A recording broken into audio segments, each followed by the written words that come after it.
আসসালামু আলাইকুম। সকলে কেমন আছেন? আশা করছি ভালো আছেন।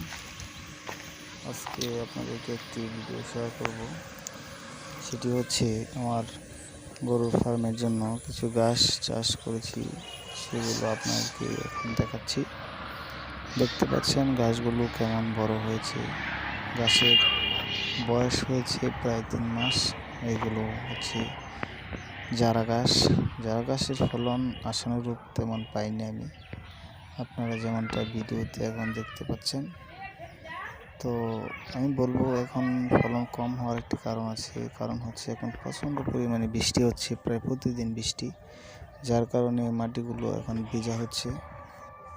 মাটিগুলো ভিজে থাকার কারণে আসলে এখন পর্যাপ্ত পরিমাণে ঘাস হচ্ছে না, রোদ কম থাকার কারণে।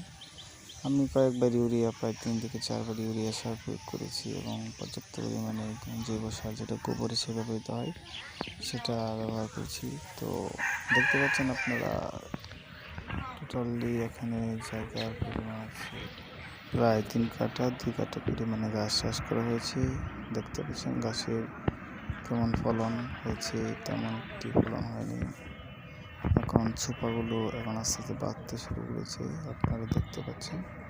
তো আশা করি আর 1 থেকে 1.5 মাসের মধ্যে এগুলো ভালো ফলনে চলে আসবে। এবং সামনে যেহেতু চারদিকে ঘাসের সংকট দেখা দিবে এবং খড়ের পর্যাপ্ত দাম, সেজন্য আমি গাছটাকে বেছে নিয়েছি, যাতে আমার ফার্মে গাছটা যে খাদ্যের যোগান হিসেবে ব্যবহৃত হয়। এবং আপনারা সকলেই গাছ চাষ করবেন ইনশাল্লাহ। ভিডিওটি দেখার জন্য সকলকে অসংখ্য ধন্যবাদ এবং চ্যানেলটি সাবস্ক্রাইব করে রাখবেন, যাতে নতুন নতুন ভিডিও আপলোড দিলে আপনারা পেয়ে থাকেন। সকলকে ধন্যবাদ। আসসালামু আলাইকুম। আবারও দেখা হবে নতুন কোনো ভিডিওতে। সকলকে